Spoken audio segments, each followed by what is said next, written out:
What's up, Crossbones Nation? It's Wednesday. It's time for 5 rounds with John and Eddie. But before we get into the show, let's get some quick business out of the way. As always, if you go to CrossBonesMMA.com, you're going to see a link on there for Amazon.com. When you click on that link, it'll bring you to the Amazon website. You can do all your online shopping there. You need protein mix, you need pre-workout mix, you need a new book, you need some new music. Whatever your needs are, you can fulfill them on Amazon.com. But when you go there through our link, what happens is Amazon kicks us back a little bit from their end. So nothing off of your end, doesn't cost you anything extra, but it's going to give us a little kickback here at the show and for the website from Amazon side. So if you do any type of online shopping, make sure you take care of it at Amazon.com, but make sure you get there by going through CrossBonesMMA.com. While you're on the website, you'll also see a link for Troxafen. Troxafen is a testosterone booster that's going to increase your lean muscle mass, decrease your body fat, and help improve your energy. This is specifically tailored for men. If you're not looking for a free testosterone booster, or if you're a female, you can go to TrueDerma.com, and there's going to be a whole bunch of other quality supplements on there that'll help you with those same needs, to build lean muscle, to drop body fat, to improve your energy. So make sure you check out Troxafen.com if you're looking for a free testosterone booster. But if you're just looking to get into shape, check out TrueDerma.com for all your other options. Another big thing about getting in shape is controlling your diet. And an easy and quick way to do that is by hooking yourself up with F3 Foods. They have the Get Fit program where you go online, and from their menu, you create meals for your entire week.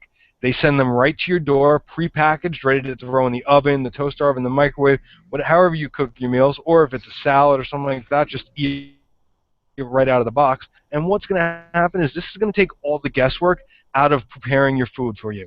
You're going to have the right portions. You're going to have the right meals. You're going to have the right food. All these things that are key to making sure that you get in the best shape you can and are in top shape come summer. So go to the F3 Foods banner on CrossBonesMMA.com and hook yourself up with the right meals for the right price. Now, we got a whole bunch to talk about. We got Ronda Rousey making her debut at WWE. Was this a good thing for mixed martial arts or a bad thing? Aldo and McGregor have wrapped up their world tour. We're going to talk about that. The World Series of Fighting probably saw possibly the best fight of the year so far. If not, a fight of the year contender, definitely. We're going to talk about the results. We also have Chad Mendes and Ricardo Lamas going to be facing off this weekend. And we're going to go 5 questions with Eddie Law. But first, we got to get Eddie Law here, but he's not. But who is Nick Pilecki. So let's welcome Nick into the show. Nick, what's going on, man? Nothing much, man. Just enjoying my Wednesday, getting ready to dig into this great WSOF card that we had this weekend, and getting into this 10 a.m. card that we just noticed that is this Saturday, and talking about Ronda Rousey's WWE debut in a way. But I'm ready to do this. All right. Well, let's touch on that. Did you actually watch Wrestlemania or anything like that? I only watched a little sneak peeks of it here and there.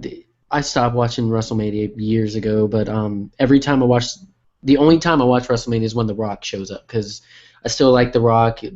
Hits the childhood in me of watching wrestling. So I was watching that segment, and it was actually pretty cool. I was like, oh, it's The Rock, whatever. He tries to make his little WrestleMania moments like he does every year, and then the crowd started chanting Ronda Rousey, and I didn't even know Ronda was in the crowd. And it was pretty cool. He brought her in the ring. They were doing a little segment with the, I guess now co-owners of the WWE, Triple H, and his wife Stephanie McMahon.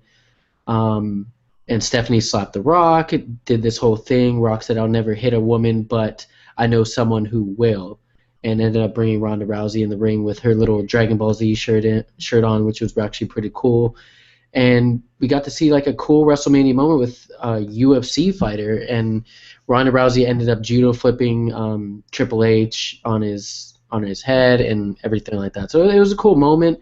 I liked it, getting to see Ronda Rousey out and about doing something other than movies and in the octagon. But the best quote that she said, or the only quote that she said in the ring was, "Any ring I step into is my ring." So I thought that was like the cool quote of the day. But other than that, seeing The Rock and Ronda Rousey together was a cool segment. Yeah, and we just got a quick peek that Mr. Eddie Law has joined us today. Eddie, what's going on over there, man? Oh man, dealing with upset stomach and other issues that didn't start up till I ate lunch today. So, so I'm good. I'm clear. I stopped puking. I'm feeling all right now, and So when I'm you said drinking something just Pedialyte. came up, you meant your lunch. Yep, everything came up, dude. I'm not even kidding. Fucking, that's what Oh, happens when you work out and like you're out and about all day. You don't really have much of a choice about putting your meals in a fridge, and so you got to eat sometimes from a roach coach, which for anyone that doesn't know is a fucking food truck. And yeah, man, it was a bad day to draw from that shit. But other than like yeah, like I legitimately meant something came up. It was coming up right after I said that shit. So that was awesome. but it's all out. I'm pretty sure everything I ate is out. You know what's funny? Because I was puking out just because I had to, and then after I felt like there was something there, so I made myself puke. I felt like a teenage girl for some reason, so I was like, yeah, trying to get it out, just to feel better. And now that it's all out, I'm feeling okay. I'm drinking Pedialyte and shit. And, Well, you're ready to go. You're a stronger man than I am because I cannot make myself puke. And if I did throw up, I would be under a blanket with my head on my pillow, laying down, because I am a bitch about being sick. I don't get sick often, and physically I don't get sick, hardly ever. When I do, god damn am I a bitch. I'm laying in bed. I'm like one of those guys that's like, I'm dying. My wife is like, you're an asshole. I'm like, no, I'm dying. Don't say that. But, oh man. You're better than I am, I'll tell you that much, because I wouldn't be here right now doing the show. You know what's funny? Growing up, whenever I got sick, my dad would be just like, he wouldn't say, look, he would tell me like, you're not a girl, you're not allowed to stay home from work or from school unless you're dying, right? So like the translation to modern day speak is my dad would come up to me and say, stop being a bitch, be a man, get up. That's the kind of shit he would do. So it's kind of a habit now. Like there's been times where I'm like, I have just no business being up and about, and I just kind of force myself, which in the long run does not help. So, if you guys anyone watching right now, should definitely not be doing what I'm doing right now. Take some time off, and get yourself right. But I'm feeling okay, so I'm back on here. And actually, I caught the last bit of it. You guys were talking about Ronda Rousey at WrestleMania.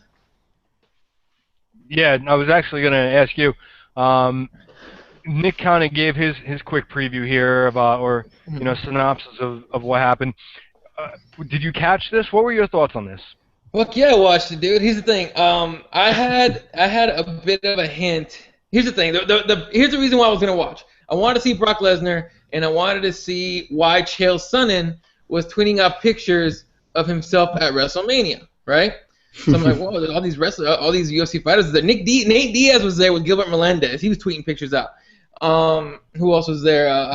DC, Daniel Cormier was there. He's a big wrestling fan, as everyone knows. And so I was like, look, why not? Let's check it out. It's $10. I think it's like $10 for WWE Network. I was like, fuck it, I'll sit there. I had my nephew with me. We were watching it.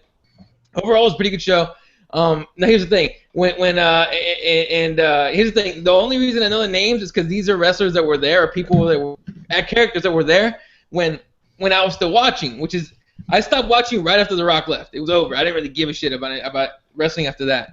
So Triple H and Stephanie McMahon are out there. They're a couple. I think they're calling themselves the Authority, which is dumb because they used to be the corporation or something back in the day when I was a kid.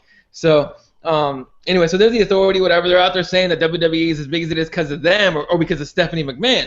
Well, then The Rock comes out, and I was like, oh shit, I did not know The Rock was gonna be here. Fucking on point to actually be watching this shit. Dude, I felt like a fucking 10-year-old again. Like, hell yeah, The Rock's coming. So he comes out, whatever, starts talking shit. Stephanie McMahon tells him to get out of the ring. And so he gets out because he's not going to hit a woman after she slapped him. But instead of walking out, he turns around and goes to the other side. Now, they had shown glimpses of the side where Ronda Rousey was at, but they made sure not to focus on Ronda. I did notice Marina Shafir and Justin Manduke. So I was like, there's no way Ronda's not right next to him. Right? So I didn't think they were going to bring her out, but I thought for sure they were going to put her on camera. Right? Well, then, The Rock goes over, and he's standing right next to Ronda, and then before they show her on screen, the crowd starts chanting, Ronda Rousey, and it's like, uh-oh. And the camera turns, and there's Ronda fucking Rousey. And I was like, there's no way they're going to bring her out. He sticks his hand out. She jumps over the fucking curb, and I fucking lost my shit. I was like, holy fuck, we're gonna see some crazy. And like again, I told you, The Rock comes out, and I feel like I'm 10 years old again. I feel like I was like super into it. I mean, I completely forgot it was all bullshit. And so, fucking, I'm like, damn, beat the fuck out of Stephanie. It's gonna be crazy. At the same time, Daniel Cormier is tweeting out, Ronda Rousey's in there with Stephanie. He's about to fight Stephanie McMahon in WWE. I'm about to lose my shit or something like that. Was what DC tweeted out. I don't know. I don't remember exactly. But so they get into the ring. It's Ronda and The Rock. Okay, in the WWE ring in front of Triple H, Stephanie McMahon. I'm losing my shit. My nephew's looking at me like, this motherfucker right here is losing his mind. You know? And so, yeah, the whole thing, you know, I didn't think they were going to give Ronda the mic. They gave Ronda the mic. And she was, I mean, it was just Ronda being Ronda saying, whatever ring I step into is mine. If you want to get, you know, if you want me to get out of the ring, you know, why don't you make me? Which is like textbook real life Ronda Rousey. She will say that shit in real life. So they were in there, whatever, and then Triple H says, I'm tired of this shit, no more talking. The Rock, you know, hits him or whatever. They start fighting. And then somehow Triple H gets thrown over, and Ronda, perfect fucking timing, grabs him, judo toss. Triple H rolls out. She gets Stephanie McMahon in a fucking arm lock, throws her out of the ring, and the place just goes insane.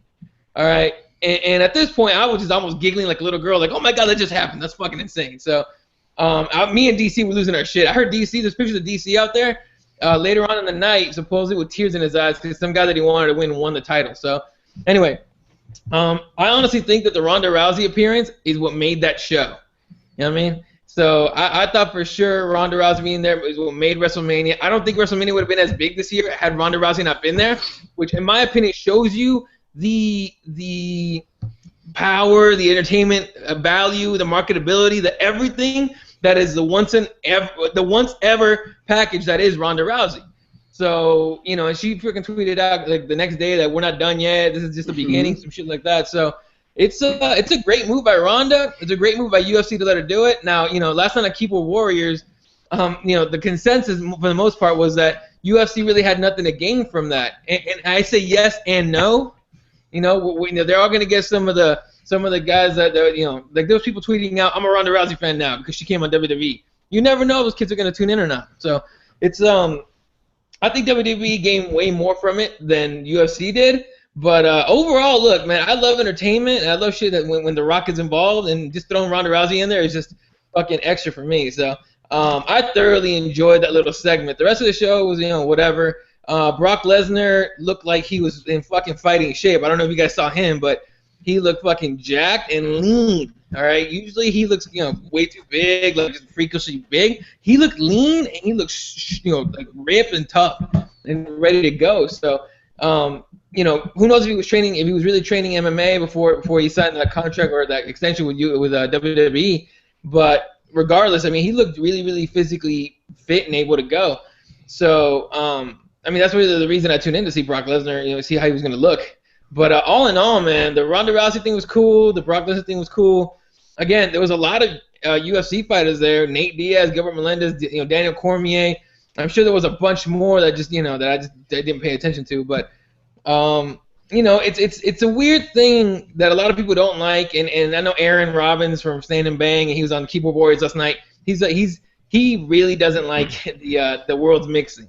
But unfortunately for him, I guess, or for people like that, the MMA purists, it's an unavoidable connection purely based on the fact that Brock Lesnar came from WWE to UFC, was a title holder, went back. Now we have CM Punk. Ken Shamrock was a wrestler. Phil Baroni is saying that he's going to get a WWE development deal, which I call bullshit on. But you know, there is a connection between the two worlds. It's not a deep, super fucking crazy connection where, you know, where MMA purists should really get mad about it. But, you know, everyone's got to stick up their ass. Just, you know, certain things are going to make it twitch. Yeah, I got to tell you, I kind of lean with Aaron on this one. And I'll tell you why. There's too many people that already think that, you know, UFC is scripted, it's predetermined, it's corrupt, it's this, it's that. By putting her out there in what everybody knows is or you know, some people don't admit it, but everybody knows is a scripted environment. I think that just leads and lends to more people coming under the impression that the UFC is scripted. How about the guys or the people that watch WrestleMania, have never watched UFC, don't know anything really about it, and they see her coming over? Automatically, I think in their minds, this is going to make the UFC look like it's a scripted environment, that it's rigged, it's everybody knows the or predetermined outcomes. You know, it's just, to me, a dangerous thing. I get the whole, it's going to, you know, draw possible new fans, it's exposure, but to me it's the wrong kind of exposure, and that's my only concern with it. If she did this just clearly on her own, her and Jessamine and Shayna and Marina, they're all huge wrestling fans. If this was just her taking advantage of her celebrity and getting the opportunity to do that, then more power to her. Like, that's awesome. But if this was her trying to attract possible new fans to the UFC, I think this is, I don't know, I just don't agree with it.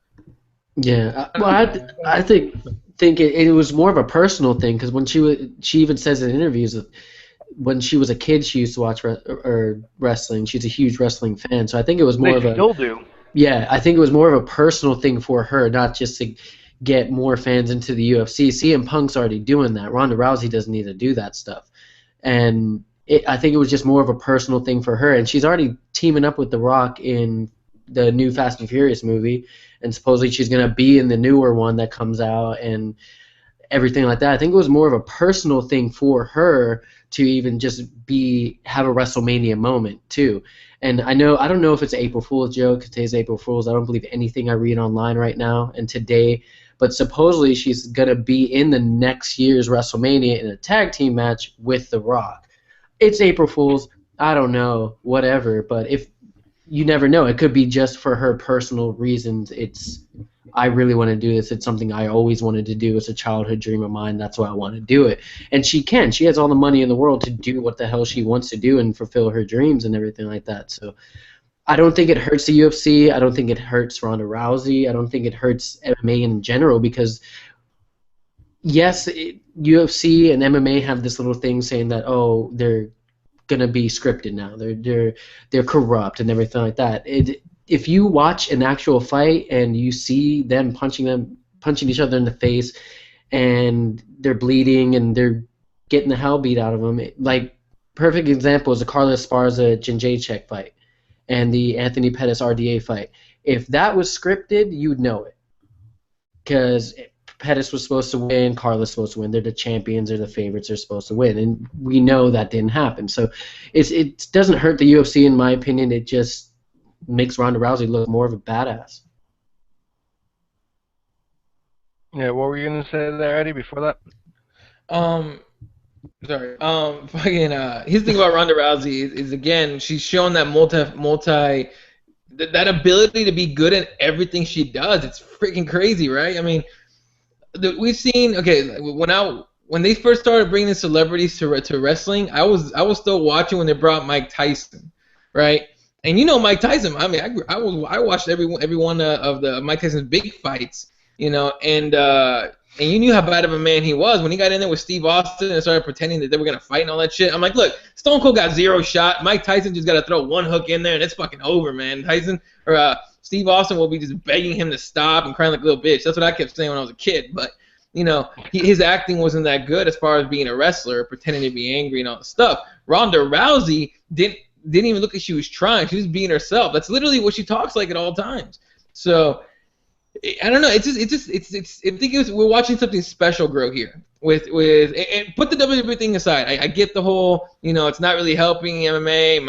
It might give people the wrong idea. I think those people are going to think whatever they want to think anyway. And again, if someone's going to come in here and say, you know, I think MMA is scripted, it's fake, it's whatever, people take dives, why don't you get in the cage, sir, and take a punch from one of these scripted fights and see how you like it?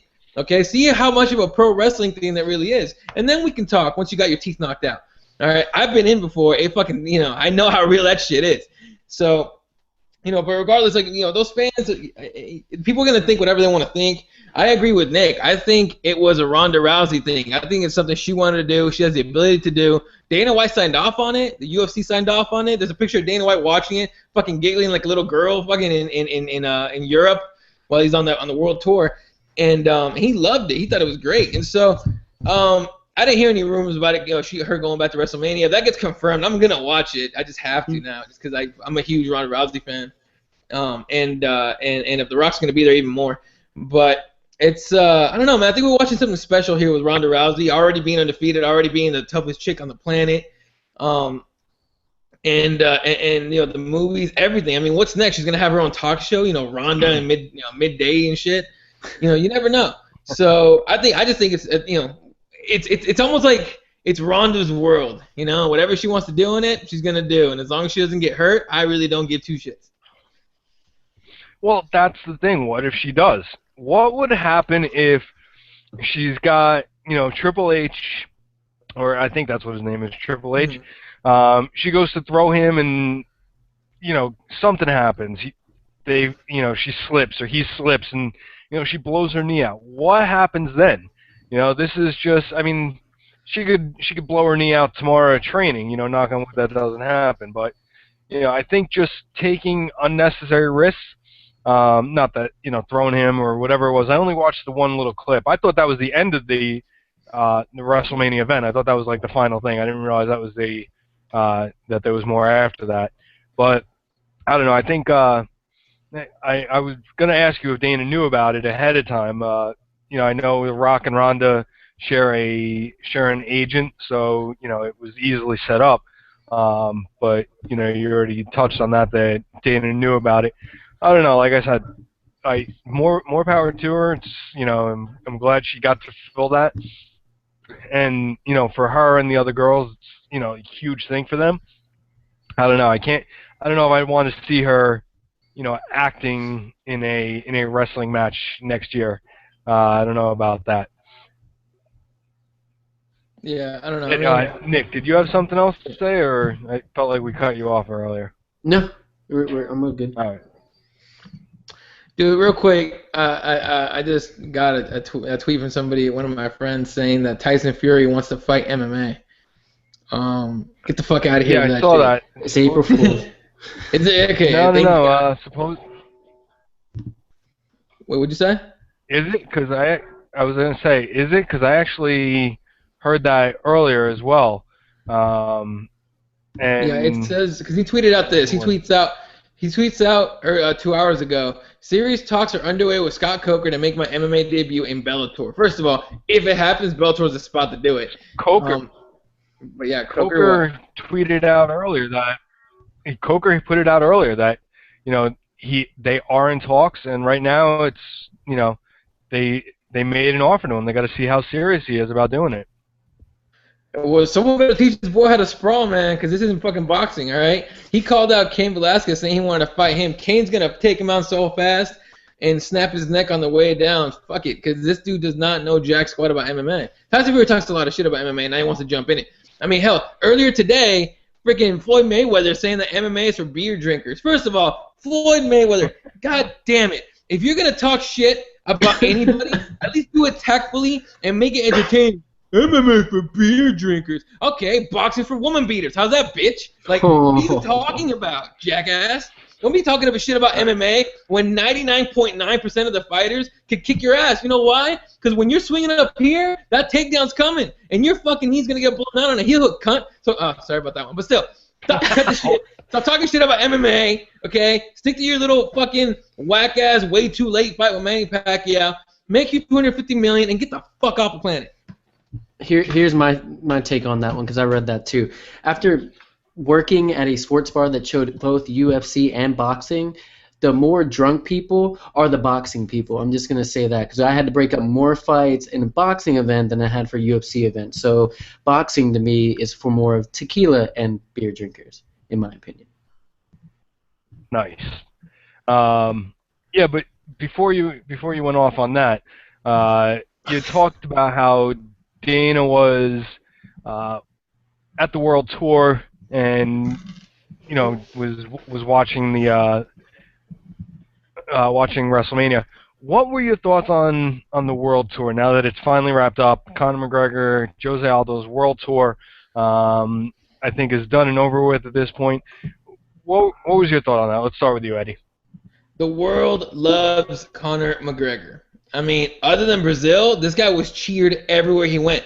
And I didn't get to watch the Dublin one live. I was out of town, so I was way out of fucking range for watching it on my phone. But when I got back, I watched it on YouTube, and holy shit, that place, you couldn't get Aldo to answer a question. Everyone that was talking was telling Aldo he was gonna die and Conor was gonna make him his bitch and all this other stuff. It was pandemonium. When he picked up the freaking belt off of Jose, first of all, that's some disrespectful shit as a martial artist that he could have done. But goddamn entertaining as shit. I laughed so hard when he did that, dude. Like, I was just like, no way, this little midget's gonna die. And then I forget that he's about the same height as Jose, but still. He, I thought Jose for sure was gonna smack him. Nate Diaz, I think he screen capped a picture of Jose, kind of throwing it like his right hand. And Nate Diaz said you should have slapped him right there or something like that. Like, it was wild, dude. It was wild. It was theater, and I think Conor McGregor might be writing a check so big his ass is no way gonna be able to cash it. I'm really starting to lean towards Aldo, just because to me it's okay. My experience growing up is the person that puffs out their chest the biggest and talks the most crap and tries to make themselves the scariest is usually the one that's weaker. That's just my experience and everything I've seen. Chael Sonnen talked all that garbage about Anderson Silva, puffed his chest out. I'm the gangster, I'm the best, blah, blah, blah, and then gets submitted after putting a crazy effort on a bunch of, PEDs. And then in the second fight gets mauled. Against John Jones, he gets mauled. To me, it seems like Conor McGregor is trying to pump himself up a little bit. At the same time, I think it's going to be a very close fight. I hope it's going to be a very close fight. But I think Jose Aldo is probably just, he's just winding up those legs already, getting ready for a million leg kicks to come and to mess up McGregor's footwork for sure. But look, I thought it was entertaining. I thought the reactions and the entertainment changed as the settings went. They were in Vegas, in England, in Brazil, and in Dublin. As everything changed, the antics changed. It just got ramped up more and more and more and more. In Brazil, Jose Aldo came out and flipped off Conor McGregor, like straight up right in front of everybody. And in Dublin, McGregor steals the belt. So I'm glad it's over because I kind of got tired of the weird antics from McGregor. Some of that stuff is just a little too much, in my opinion. It's so entertaining as hell, but as far as what martial arts is about, that stuff was a little too much. But all in all, I think I don't think the UFC needed to do that. I don't think they needed to spend that kind of money. I think McGregor and Aldo sell the fight by themselves. But in the end, it was I thought it was pretty entertaining as fuck. Yeah. What about you? I have to agree with Eddie. The whole thing is entertaining. If you haven't watched any of the embedded series on the World Tour, I think there's 9 episodes. I think the 10th one's going to be uploaded today.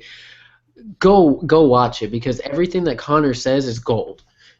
He's been egging on, or he's been trying to get in Aldo's head the whole time. Aldo's saying all this stuff about him too. It's awesome. I cannot wait for this fight, and I'm kind of leading towards McGregor in a way. I think Aldo. I'm 95% sure Aldo's going to destroy McGregor, but I kind of want to see McGregor do it because I want to see him back up all the shit that he's been talking. And was it in London, I believe, McGregor put his hand on the back of Aldo's neck, and Aldo flipped out. It was before the whole grab the belt thing. He flipped out. He said, "You don't touch me. It's a disrespectful." In Brazil, it's disrespectful to touch someone that you dislike or anything like that. And McGregor's like, "I don't care," and he did it anyway. And he got in trouble for it. Dana even yelled at him about it. So the whole World Tour has been nuts. I'm actually glad it's over because I think they're hyping up too much that if the fight isn't the best fight in the world, then the hype was for nothing. But I like how they ended it in Dublin when McGregor grabbed the belt and just the crowd went nuts. And like Eddie said, you couldn't let Aldo answer a question because the crowd was way too loud. They're just chanting McGregor, chanting Ireland, it was ridiculous. So if you haven't watched the embedded series, go watch it. It's insane. But I can't wait for this fight. It's going to be such a good fight. Yeah, and here's the thing. I do believe Jose is a better fighter overall.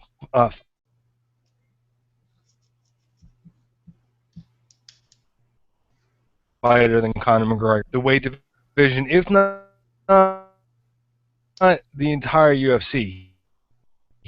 He's got phenomenal striking skills, and he's extremely talented in his footwork and the ability to use them. What he's doing here is he's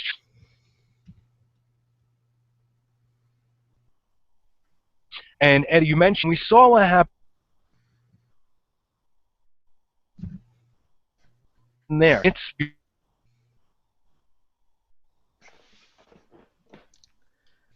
before hitting the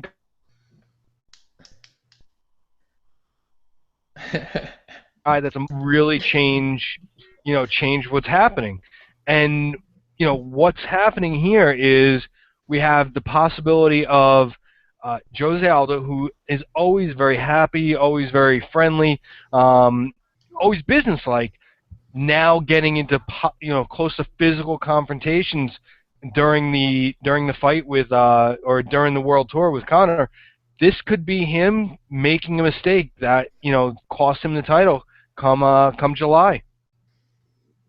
Yeah, and it's part of the drama that you want to see that we've come to expect at this point from guys like Conor McGregor egging dudes on. What was it? I think it was Anderson Silva. Chael Sonnen made him finally snap during a press conference or something when he said I'm going to break your face. I'm going to break your face. You never heard Anderson Silva say anything like that before. So and it didn't really affect him. So I don't know if it'll affect Jose Aldo. It might. Who knows? You've always seen that if guys get thrown out of their element, start acting differently, start doing things differently, it can get to them.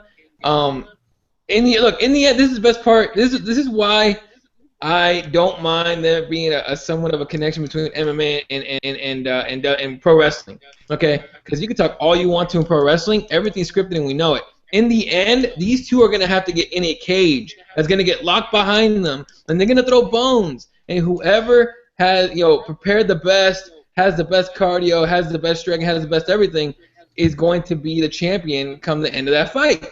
So, look, man, I don't, unless someone gets injured and, pray to whatever deity you pray to or whatever, don't get hurt. As long as no one gets hurt, all this hype up is going to be worth it. But imagine if that happens, this fight gets called off because someone gets hurt. Oh, man, that'll just be the biggest letdown ever. Everyone's coming after you, Eddie, because you said it. Hey, I'm not the only one that said that. Believe me, I guarantee a million people. The one thing I want to talk about is a certain card that comes after UFC 186, but before UFC 188. Okay, the one in the middle right there, that's the only one I'm not going to see. I'll worry about. Yeah, and I've actually saw that today, and a couple of different things was that McGregor got hurt. The fight's off. Clearly, people's attempts for April Fool's jokes, but I've seen that a couple of times today. Yeah, so I mean, it's been everywhere. So if it's jinx, it's jinx at this point. As long as, at this point, I would just make sure Jose doesn't leave, the gym at all, except to eat and sleep, and then just go right back to the gym and stay in between a 5x5 square. Basically, just stand still and don't ever move until the fight. Same thing with Conor. But look, man, I'm looking forward to the fight just like everybody else. So hopefully we get to that point and we get to see some. Maybe we'll see something crazy. All right, so here's my question. Will this World Tour continue to hold the hype for this fight 4 months from now?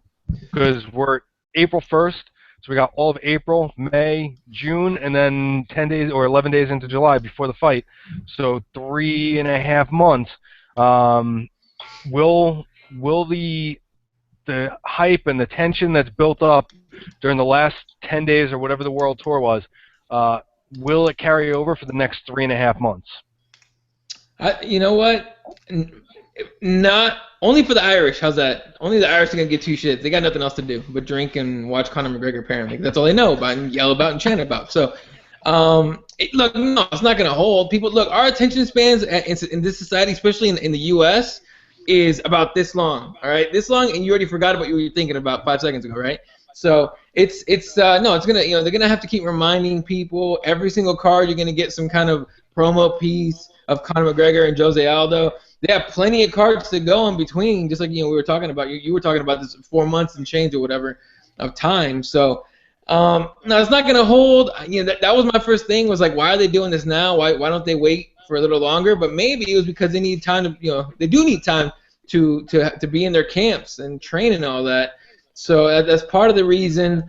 I'm sure Jose requested that. I'm sure Conor didn't give two shits, but I know Jose for sure probably requested that. So, yeah, people are gonna forget, but every single card, don't worry. Hell, this Saturday we'll get a promo somewhere in there of Jose and Conor. We're gonna get one every card until fight night. Yeah, for sure. Yeah, and no, go ahead, Nick. No, I don't think that it's not going to be super hyped until, let's say, that certain card that we shouldn't speak of that Eddie said. It's probably going to be that card that everyone's going to be all hyped about it. They're going to cut all the press conferences, the world tour up in little bits, put it in a promo, and everything that McGregor said is going to get everyone hyped up. So I say after this weekend, it's going to dwindle down. We're not going to care for a little while until after that certain card that we're not going to speak of, because I want that card to happen. Yeah, in fact, that card that we're not going to speak of, I'm going to refer to it as Harry Potter. Or what's that dude's name where you can't say his name? Oh, dude, I took my sister to watch the movies when we were kids. Voldemort. Thank you, Voldemort. That card's name is Voldemort. So we will not speak of Voldemort, okay? And we hope that motherfucker shows up healthy and ready to go. Boom. All right, so this weekend you did mention we do have a fight coming up, and that will be it's a UFC Fight Night, Saturday, April 4th, and it's going to be taking place at 1 p.m. Saturday afternoon. It's going to be in Fairfax, Virginia, and it's headlined by Chad Mendes and Ricardo Lamas. So let's do a quick preview of this card. Let's talk about the different fights here. Eddie, do you have that? Because I'm pulling it up here, but you usually. I just got a screenshot real quick. Make this thing fucking work. But yeah, I mean, look, here's the weird part. While I'm working to bring this up, another early card. I mean, it's almost like, let's just get it out of the way and get it done with. That's kind of what it seems like to me. Yeah, but is it? I forget why they said that they're doing it early in the afternoon. Is there something else going on Saturday night, or is it just that it's Easter weekend? I just thought about this. Is it March Madness? It's towards the end, right? The Final Four? Yeah, I mean, we're already at Final Four. The first game, you know what? Saturday's the one game. The Saturday's the two semifinal games. Okay. Oh, is that maybe what it is then?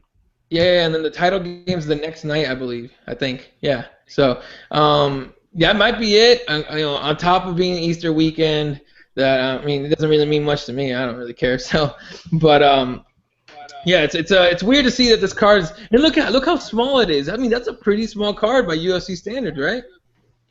Yeah, it definitely is.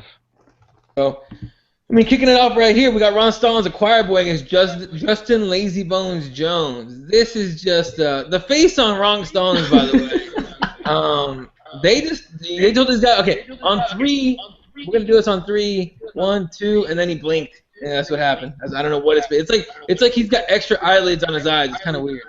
But taking on Justin Jones. After that, we get two guys that couldn't get the photo taken by the UFC, with Timothy Johnson taking a Shamil Abuda. Screw that. I ain't going to say that. And then after that, I didn't know Gray Maynard was still fighting, but he is, taking on Alexander Yakovlev, the Thunder of the North. We were talking last night on Keyboard Warriors. That's an interesting-ass nickname. And then the first female fight of the night, which is actually going to be a really fun one. Liz Carmouche taking on Lauren Murphy. We get to see what Liz if Liz Carmouche still has what it takes to climb back up the ranks to maybe take another shot at Ronda Rousey. But regardless, that should be a fun fight. And then in the first fight of the night of the main card on Fox Sports 1, we get Dustin Poirier taking on Diego Ferreira. This could be a fight of the night. Ferreira is a super tough dude, and I'm interested in this one because Poirier is coming off that loss to McGregor, and he's a young guy. We've seen young guys get their confidence destroyed by other guys, by losing a fight. Does he still have it in him to compete? Is he still able to maybe prove himself as a guy that deserves another title shot? or a title shot. We don't know yet, but we'll certainly find out if he can take that first step by taking out a very game Diego Ferreira. After that, Clay Guida's still alive, ladies and gentlemen. I didn't know that shit, but he's still around. And apparently training at Team Alpha Male in California. So taking on Robert Peralta, who's a fun dude to watch. Definitely looking forward to that one, as long as he doesn't fight like he did when he was at Jackson's MMA. And then, to me, this might be, I'm going to say the second most interesting fight of the night. Because Juliana Pena is returning off a blown knee. As we all remember that incident at her gym where she was but wrestling around with one of her teammates, blows her knee out for almost 2 years, if not more, taking on Milana Dubieva, who I really know jack squat about. So, but I'm just more interested to see how Juliana Pena looks coming back after being away for so long. After that, we get Michael Chiesa against Mitch Clark, and in the co-main event, this is I think one of the more interesting fights of the night is Ali Aquinta taking on Jorge Masvidal. Ali Aquinta is on a roll, right? He's a guy that, I mean, he took a couple of shots here and there, lost a couple early on, and now he's trying to prove himself as a guy that you could legitimately make a case for getting a title shot, maybe after 2 or 3 more wins. And against Jorge Masvidal, who's a really fun guy to watch, in my opinion, it should be a pretty good fight right here. But I'm leaning definitely towards Ali Aquinta because momentum is really hard to stop. So, and in the main event, Chad Money Mendes taking on Ricardo Lamas. Both of these guys are taking on Jose Aldo. Mendes has done it twice. Both guys have lost to Jose Aldo. And Mendes, I think Mendes is another shot at Jose. Even if he stays champ, if McGregor wins the title, I think it's even a bigger shot at a title shot for Mendes. But at this point, Mendes is trying. He's got to dominate Ricardo Lamas and finish him in impressive fashion in order to keep himself relevant, because they're not going to want to give him a third crack at Jose Aldo right away.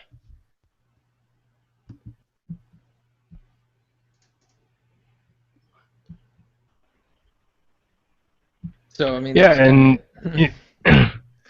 I don't know. Nick muted me apparently for a second there, so I was like, all right, I guess I can't talk about this. So Nick's like, I didn't know I could do that. I did that kind of by accident. Sorry about that. That's all right. I do it to you guys all the time, actually. But whenever I don't like what you say, I just mute you guys. I'm like, all right, you're done. But yeah, the Juliana Pena fight, I'm very interested in, and very similar reason. This is going to be her first fight after winning the Ultimate Fighter season, so it'll be very interesting to see, what she's got, how it turns out for her. But yeah, there's a couple of really good fights on this card, and it's funny to me that there's so many quote unquote West Coast fighters on this card, as this is taking place in Fairfax, Virginia. You usually see a abundance of local fighters. But you have Juliana Pena, Michael Chiesa, Clay Guida, you got Dustin Poirier, you got a bunch of guys, West Coast guys here that are taking care of it, or going to be on this card. So it's curious, but it seems like it's going to be a good card. It's only 10 fights, which actually isn't that bad of a card in terms of what we're going to see. And they're all going to be aired, which is nice. It does start at 11 o'clock in the morning for the prelims here. So it's an early day, but you know what? It's nice. Me and Nick were talking before we came on the air about that. You know what? You get the fights out of the way, and then you have the rest of your day. This is what you guys must feel like on the West Coast on Sundays during football season. By 3:30 in the afternoon, football is done for the day. By over here, it's 7 o'clock at night when that happens. So it's going to be nice to have those there. Watch them, enjoy the fights, and then get them out. Get on with the rest of your weekend. Yeah, no, and the messed up thing is because the prelims start at 8 in the morning over here. I work out from 6:30 to 9:30 on Saturday, so I'm gonna miss all the prelims basically. So I'm gonna have to keep up with Twitter, maybe during my workout. But I'll definitely be watching the main card. But I don't mind the early cards. I mean, we had a couple already, but I think those were a while ago. And then the Sunday cards are weird. Those are the ones that weird me out, because it makes me think it's Saturday, and then it disappoints the hell out of me when I realize it's Sunday night. I got to work on the next day. But no, early cards are nice. I like them. I don't mind them at all. And then like you said, you can get on with your day. Yeah, DVR those things, man. Then you can just zip through the commercials real quick. You'll be caught up on the main card by the second fight. Yeah, exactly. So Nick, which of the fights, the 10 on the card here, is the one that you're looking most forward to? There's a couple. The main one is Juliana Pena, to see what she brings to the division. Maybe she could be a contender if in that fact or anything like that. So I'm excited to see her come back and actually make her official Octagon debut other than the Ultimate Fighter. And then actually the Iaquinta fight. He's fighting out of the Serra-Longo camp. I believe he's been undefeated since Chris Weidman's been champion. So he poses a contendership in the division as well, and then also the Chad Mendes. I really do like Chad Mendes. He's a great fighter. He's a powerful fighter in the division. I enjoyed both of his fights against Aldo, except the first one ended kind of early, but the second fight for sure. It's a good card. I'm actually excited for it, and I love that it's in the morning because I'll be at work, and usually Saturdays are our slow days, so I'll be watching it at work and then driving to San Antonio that night for a little mini vacation. So I'm liking this. Oh, time out. You're going to San Antonio for vacation? Well, I have to work that Monday, so I'm driving up an hour. You're a jerk, okay? It's like an hour away. It's like an hour away. I'm just saying. What kind of vacation San Antonio? What are you going to do? Float in that little shit river they got outside, and what's it called? I forgot what it's called, that little river that Mark Cuban used to make fun of when Dallas and San Antonio meets in the NBA playoffs. Anyway, that's cool, dude. I'm actually after the fights, because I didn't even know that the fights were early until John mentioned it. I rarely look at the times. I always assume they're in the afternoon or at night. And now I realize I can make it to my friend's birthday dinner, and I'm going to be hammered as shit that night. So Sunday morning's going to be miserable, but at least I'll have already gotten the fights out of the way. Nice. Yeah, but we're talking here, and our friend Andrew, who's across the pond, is saying that it's a brilliant start time for him. Waiting for him to respond back. I'm not sure if he's being sarcastic there or what. I think they're 6 hours ahead of us. So if they start at 11 o'clock here, that's like 5 o'clock. So it's like a late afternoon, early evening fight card for them over there. So that's actually, not a bad thing for them either. But this past weekend, going backwards in time now, we had, and I said this earlier, and I don't think you were here yet, Eddie, possibly the fight of the year, if definitely a fight of the year contender, take place at World Series of Fighting 19. Crazy fight between Justin Gaethje and Luis Palomino.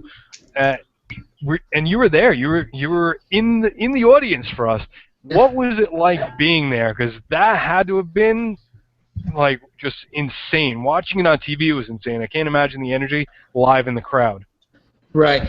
Look, and here's the thing. And going over the whole card, the talk about this card going in was that it was, it'll be fights. I mean, sitting in media row on the stage, next to the octagon or the cage. I mean, I sent you guys pictures. You saw how close I was. So, that's the first time as being at an event as media that I've actually gotten a table. So thank you, World Series of Fighting. I appreciate that very much. And there was actually some media that didn't show up. They didn't bother showing up. They got credentials, didn't even bother showing up. So to me, that was a huge message of not everybody thinks that this is even worth watching, which is completely dead wrong. Kicking off the fights, it was it was a guy, Eric Villalobos, who I think was making either his pro debut, for sure his World Series of Fighting debut, but I think it's either his first or second pro fight ever. Ends up taking Joe Madrid's unanimous decision when Joe Madrid came in with a lot of hype, because his brother is Benny Madrid. So, and Villalobos took him to decision. He basically grinded him out. It was a decent fight. It wasn't super entertaining, but it was there.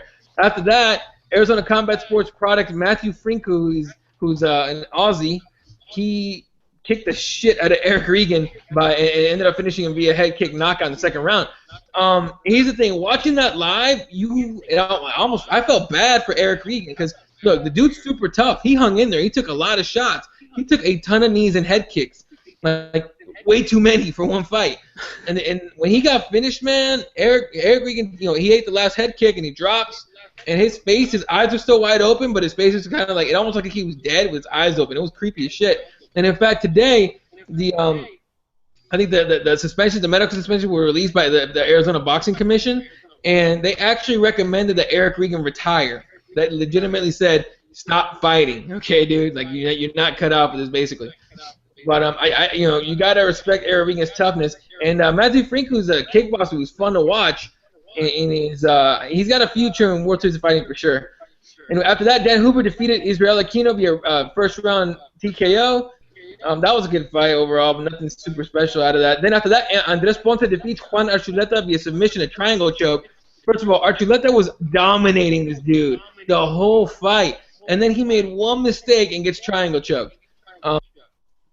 It was a big win for Ponce, who came in on literally 5 days' notice, so he gets that win and he moves on. After that, Joe Gigliotti, who's I believe he's out of Power MMA in Gilbert. Same gym owned and run by Ryan Bader, C.V. Galloway, Aaron Simpson, those guys, taking Brandon Tierney, who trains out of Scottsdale, at a Fight Ready.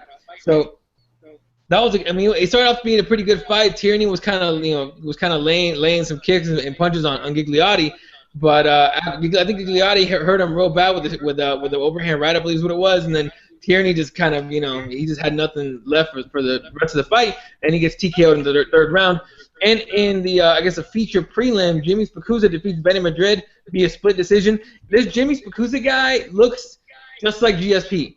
Like, if you Google a picture of him, it could just be a smaller GSP because he's a 155er. So it was, I don't know, he fought like GSP almost. He took this guy down, grinded him on the ground. I don't think it should have been a split decision because every time that Jimmy took Benny down, Benny could not get up. He had a really, really tough time getting up. So it was overall it was a good showing for James Spikuza.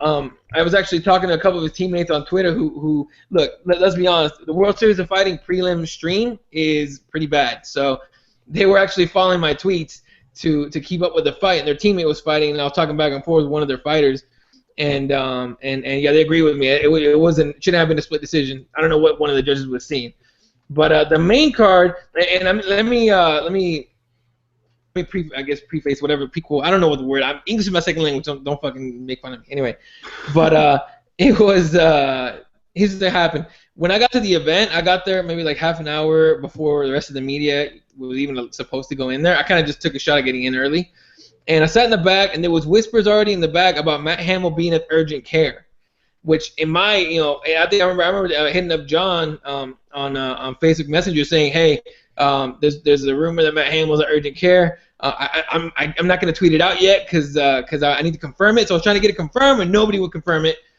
Then I tweeted it out maybe like 10 minutes before everyone started officially tweeting it. And yeah, Matt Hamill, turns out he had a really bad sinus infection, and he had a stomach virus and dehydrated, and the doctors wouldn't let him fight. So out of the fight, everybody gets shuffled around.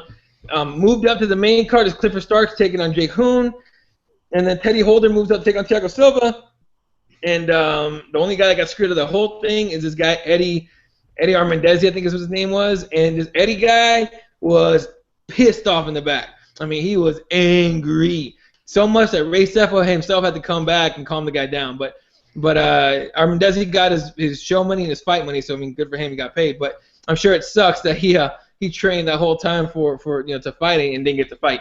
So first fight of the main card ended up being Clifford Starks taking on Jake Hoon. How do you say that? Heun? I don't even know. Anyone? I think it's Heun. I think you're right. Okay, I'm gonna go with Heun then. I'll just say Jake. Fuck it. So he fights Jake, and in the first round, both guys took a minute to feel each other out, and then Starks decided to take the fight to the ground. He started taking Jake down a lot actually, and then Starks was landing short shots. His game plan seemed to be to control where the fight went. He wanted it on the ground at that time. So at some point, Jake made his way back to the feet, landed some nice body shots, and Starks ended that first round with a takedown, which was actually pretty nice for him. In the second round, Starks came out firing with the overhand right. Now, Trevor Lally is his coach for Arizona Combat Sports, and Lally kept screaming it out in the first round, overhand right, overhand right, overhand right, and it was absolutely there the whole first round. Clifford Starks would not throw it, or he couldn't time it right. So, it was he started throwing in the second round finally, but it wasn't well. And then the funniest part of the night, and I'll easily say that was the funniest, is both guys got a tie clinch at the exact same time. They both threw right knees. And first of all, seeing it and hearing it live is much worse than seeing it on TV. You feel bad seeing it on TV. My balls hurt watching it live and seeing it live, okay? They both threw right knees at the exact same time. It was the first double nut shot that I've seen ever in MMA. I'm sure there's something else out there like that, and maybe I forget maybe one I saw, but it was a double nut shot. It was hilarious. The crowd actually laughed a little bit, and Winston Payne at the same time. It was pretty funny. And then later on in that round, Jake hit Clifford Starks with a knee to the head when he was he had his hand on the ground and shit. It was he got a point taken away for that. And then Starks came out kind of pissed off, took Jake to the ground, hurt him with a bunch of shots, and finished him via arm triangle. So big win for Clifford Starks, who was supposed to fight in the prelims and not in the main. So a lot of people on TV got to see him fight, and we do know Clifford Starks has fought, I believe, in the UFC before, but didn't have much of a showing there. If not Bellator, I'm mixing it up probably, but regardless, Clifford Starks gets the win. After that, Timur Valiev out of Jackson's MMA defeated Ed West via TKO in the first round. These freaking Russians, dude. These Russians are some scary mofos, man. Like, Ed West had no business being in the cage with the Timur dude. He came out aggressive as hell, landed a nasty right hand that put West on his ass, and then just TKO'd him right then and there in the first round. Great fight for Timur, and it's going to be fun to see that guy come up. After that, Teddy Holder somehow pulled out a win against Thiago Silva. In that first round, look, and we were talking about this last night on Keyboard Warriors, is that Thiago Silva does not look like himself anymore physically, and he's definitely not acting like a normal person either. He's really just out of it. But regardless, Thiago Silva came in. He hurt Teddy Holder early. The guy was like tipping over like he was a tree about to fall over. Doesn't fall over. Comes back. Just goes rock'em sock'em robot on freaking Thiago and lands a nice right, drops him, and then just finishes him up via TKO. Huge win for Teddy Holder. He gets to fight for the World Series of Fighting light heavyweight title. Obviously, date to be determined, but very happy for Teddy Holder. Really, really nice guy. Couldn't have happened to a nicer guy. And in the main event, just like you were saying, easily the leader of fight of the year so far. Justin Gaethje against Luis Palomino. Justin Gaethje from Safford, Arizona, a tiny little shit town here in the desert, and huge for him. Crowd obviously was behind him. There was a little section of Palomino fans in the crowd that was cheering just for him, out of Miami. But Gaethje is so damn impressive. He just keeps the fight standing. He didn't even bother getting a takedown or anything, really. And if you know Gaethje, he's a really good wrestler. Imagine if you put all that together, I could legitimately see him taking on guys in the UFC. But he insists on keeping these fights standing. So Gaethje came out in the first round very, very confident, landing pretty much whatever he wanted on Palomino. Kicking him, throwing leg kicks and all that, hurting Palomino a couple times. But then Luis got a really nice, ends up hurting Gaethje a little bit, and decided that they were just gonna, end up getting a little punch drunk and just throwing it back and forth. So by the time they got to the third round, they were just both really exhausted and hurt. It was impressive to see the resolve of both of these guys to actually be able to continue once they were both clearly gassed out. And then Gaethje ended up landing a leg kick that knocked Palomino to the ground, and then he finished him via strikes. To see it live, to see a fight that crazy live, I mean, damn, I don't know how it looked like on TV, man, but to see it live, you knew you just watched the special. But unfortunately, my first thought was, how much longer can Justin Gaethje keep this kind of fight up? Yeah, watching it live on TV was awesome. I'm not gonna lie to you. It was totally entertaining, super exciting. I gotta say, the camera work for World Series of Fighting, as silly as it sounds, was excellent. They weren't, getting too close. They weren't going to the wrong camera. You had the action in front of you the whole time. It was really broadcast well. But it was so exciting to see because these guys were standing right in front of each other, banging it out, and you knew somebody was going down at some point. You knew it was going to happen. It was just whether or not, or who it was going to be. Once Gaethje saw the leg kicks were really starting to sink in, you knew it was numbered time or numbered minutes here for Palomino, And that last leg kick that hit him and sent him to the ground where he couldn't get up, it was really just his physical body would not let his mental, his mentally tough body continue in the fight. His leg just gave out on him, and it was incredible to see. Like I said, easily fight of the year so far, and definitely going to be fight of the year, a contender by the end of the year. But that fight was phenomenal.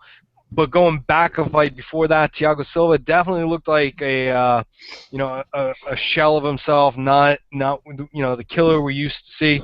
Now this was the first time back, I believe, in a while, so there might have been a little rust, a little taking a step back into the right direction. But it definitely wasn't the person that we're used to seeing. So so it's going to be. Have to see him another time to see if he's really on the downside here, or if it's over for him. But Nick, what did you think about the fights this weekend? I was very surprised from a WSOF card how awesome these fights were. The Starks fight started off the night for me because I didn't get to see I think the Starks fight. Actually, yeah, I started out the Starks fight. Very good fight. Starks coming out short notice and putting on a show. And then the Silva Holder fight, I was pulling for Silva just because he got a short notice opponent, someone that wasn't like Matt Hamill, who was a wrestler and this time was a striker. And during a moment of the fights, Silva had Holder rocked for a moment, and then he got dropped. So it was a good fight. I'd like to see either Silva do one more fight or hang up the gloves. I think he's done. He doesn't have that fighter, like that killer instinct, like you said, John. The main event though was ridiculous. I was going off on Twitter about it too. I didn't even know what I was watching, what kind of fight I was watching, because it was such a good fight. Actually, Nick Newell tweeted out, I counted 7 concussions that first round alone. So that's how crazy the fight was. It was just headshot after headshot, body shot, leg kicks, everything. It was a good fight. And what I liked that Justin did was he was doing leg kicks after doing the combos, or the heavy combos and the heavy head strikes that he was doing. And not a lot of fighters do that nowadays. Not a lot of fighters go for that legs or go for leg kicks anymore. And I really enjoyed watching that. And then that's how he ended up setting up the TKO, ended up taking down his legs and knocking Luis down and getting the TKO. So I really enjoyed that fight. Right now, it's fight of the year in my opinion until something shows it up, but I don't think anything else will show it up. Yeah, and I know we haven't done it yet, but we will do the awards show for the month of March. But I'm tipping my hand right now. That's my fight of the month. Easily, so you guys can write that down as my fight of the month for the month of March. No, for sure. That's my pick too, man. So, yeah. I don't think there's going to be any argument over that one. So we got one last thing, and that is 5 questions. Eddie, you got 5 questions for us? Yeah, man. All right, let's kick off with the very first question. We'll go with you, John, right away. McGregor, with all the talk he's been throwing, with all the antics, he's clearly overdone. Oh, okay, he's somewhat seems to have overdone it. Will all the talk and all the crap that he's pulled on Jose Aldo, will that help or hurt Conor McGregor in his title fight coming up in, I believe, July 11th, if I'm not incorrect on that, or June 11th, whatever it is? July 11th. Will all the shit talking help Conor? Is that what you? Yeah. Will all that help him as far as will it mess with Jose Aldo enough to give Conor an edge? I think it's gonna mess with him. I do believe that that's true. I think he's getting in his head. I think whether it's gonna affect him, I'm not 100% sure, but he's definitely in his head at this point. He's making him emotional. He's getting him to physically react. Like we said, we saw on the embedded series several times. We saw him, stand up where they had to be separated. People had to get in between them. So, and this is a side that we've never seen from Jose before. So this is something that is definitely in his head. And I think anything that takes Jose off his game, even the slightest bit, is going to help Conor. And you know what? I think Conor getting the reaction and the the fan support that he got everywhere he went is going to help boost his confidence and improve, just build on his belief that he's going to go in there and take that belt on July 11th. All right, Nick. Yeah, I think it does help him. He's obviously getting in Jose's head. You can tell by watching the embedded series that he's getting pissed off at Conor. He's getting to him. So I think it's going to help him, but it's kind of like a two-way street. It can help. It is helping him, but it can also break him too and make him look like a punk in that aspect. So I would say it helps him out. Yeah, I think I think Conor McGregor's writing a check that his ass is not going to go to cash, man. I think he's pissing off Jose way too much, and Jose's straight up gangster, man. This dude's from Brazil, so I don't know how much it could help Conor McGregor. It's going to be an exciting fight. I can't wait to see it. But man, Conor, maybe he should just kick back, relax, and go train some because he's going to need it. All right, question number 2. Ronda Rousey at WrestleMania 31. Again, in my opinion, great showing. Awesome to see her there. Good for WWE. Better for WWE than UFC. But will this start a trend of MMA fighters? As I said, DC was there, Dana Cormier, and Nate Diaz and Gilbert Melendez. Will this start a trend of MMA fighters going into the ring, in the WWE ring, and just to have some fun of their own? Start with Nick. Yes, I do. I think it's going to start a little bit of a trend. We're going to see little trinkets of UFC fighters here and there. I know on their Raw show, sometimes they have a guest host come in and everything like that. So I think DC's bound to do one of those. Ronda Rousey's going to probably do it again. We're probably going to see some of the UFC fighters starting to do that. So I think that's when we're going to see them. Either we're going to see them in the crowd come into the ring like Ronda Rousey did during WrestleMania, or they're going to be hosting the Raw shows as stars have done in the past. Yeah, I disagree. I don't think we're going to start to see, an influx of UFC and MMA fighters going into professional wrestling for in those types of situations. We'll see the few that have already made that crossover, like DC, like Ronda. But I think it's got to be, in order for it to be anything, it's got to be a major MMA star for it to get any notoriety and to get any publicity that they did it. If I don't know, pick anybody. I don't want to make somebody look bad, but pick a prelim fighter or a Fight Pass fighter. If they made an appearance at a WWE, nobody would even know about it or care about it. The only reason was because it's Ronda and the star she is. So I think you'll see her and DC and a couple of them. You might see them in the crowd, which is fine, but I don't think we're going to see them starting to step in the ring and having little bits a la Ronda Rousey from WrestleMania. Yeah, and here's the thing. And while you guys were answering the question, I was actually looking at something online. Turns out on Monday night, if you guys know wrestling, Monday Night Raw, apparently Brock Lesnar came out and beat the crap out of everybody, including the announcers. Who I think is Michael Cole and 2 other guys in there, right? Mm-hmm.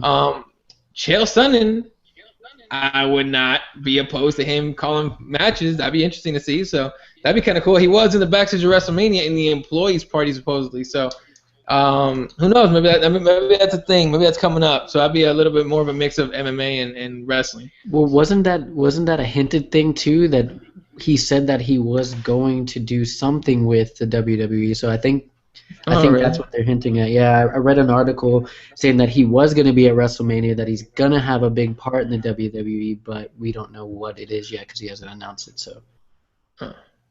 Well, hey, get to that money. One of our listeners, Andrew, Revelation 137 on Twitter, he chimed in earlier and said that he agrees with me and Aaron about Ronda crossing over, and he just threw out another one out there. He said, "Could you see Gustafsson at the WWE?"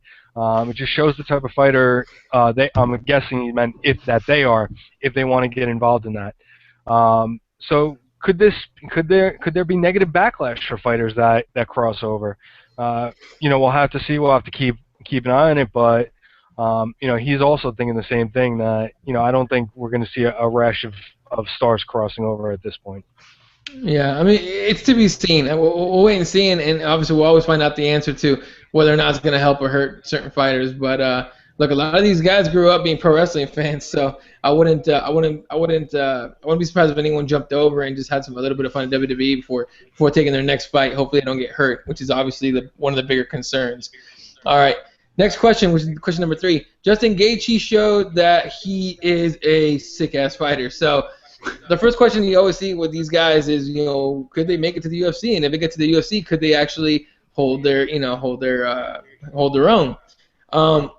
Now, Justin Gaethje does have a few more contracts or fights on his contract, I believe. I think he just re-signed with them. But should he make the jump to the UFC? John, could he actually compete at 155 pounds, or should he move down to 145 and take on the featherweight division? I don't think his fighting style lends to longevity in any promotion, and that's the problem. He would have to change up his game in order to fight some of the higher level guys that are in the UFC. He is right now one of, if not the faces of World Series of Fighting. I think that they'll be very interested in keeping him when his contract does come up. I think they'll make it lucrative for him. His pay was $60,000 for the fight. We had fighters making as low as $750 for their parts on the card.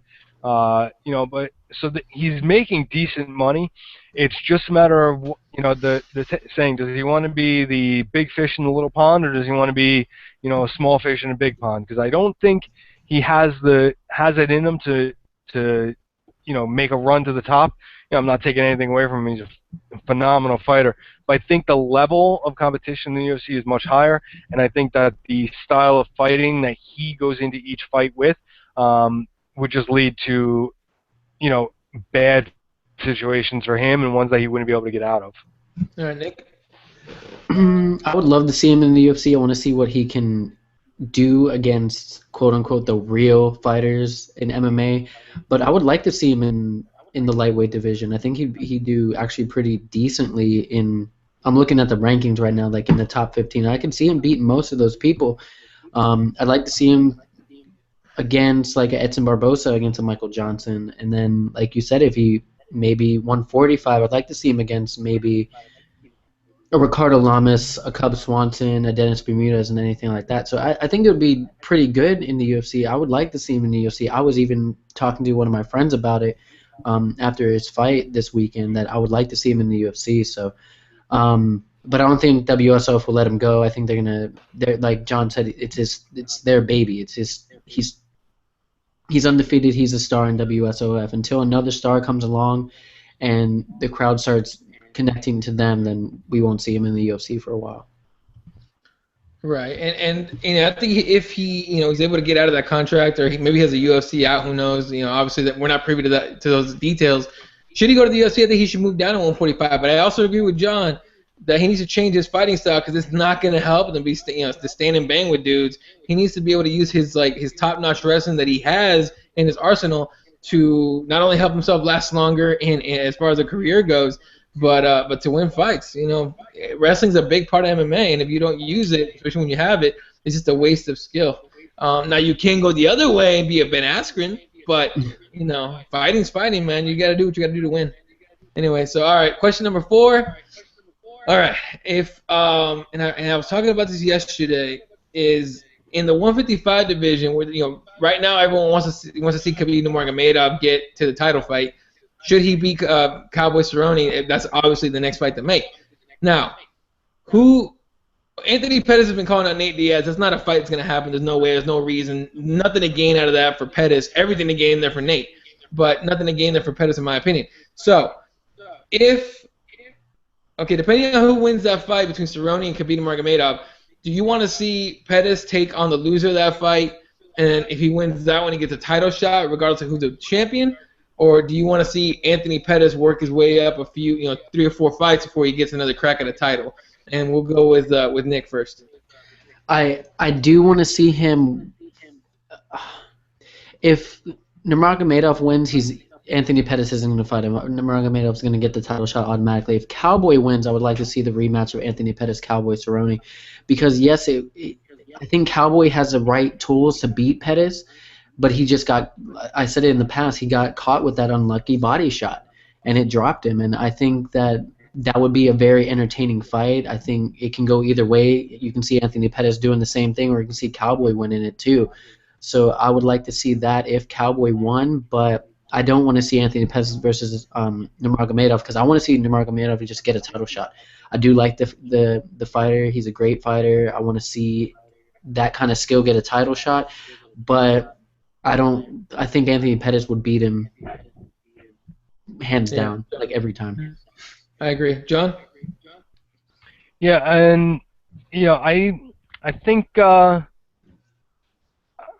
not a bad matchup. I think if Pettis takes on the loser of that fight, the timing would work out. I think that's a good matchup. Whether it's Cowboy or Khabib, depending on how the fight goes for each guy, that could definitely be a fight that would put a better emphasis on where Pettis is. He's obviously didn't lose that much. He lost to a fantastic fighter. I don't think that should take him out of the top 10. I don't think that should take him, that far down. So let's just say it drops him down to 2 or 3. That's right in the same neighborhood as both Khabib and Donald. So, having the loser of that fight face Pettis, that makes sense to me. I like that one, actually. All right. And, of course, I'm going to put up a picture right now. Does either one of you recognize where this is from?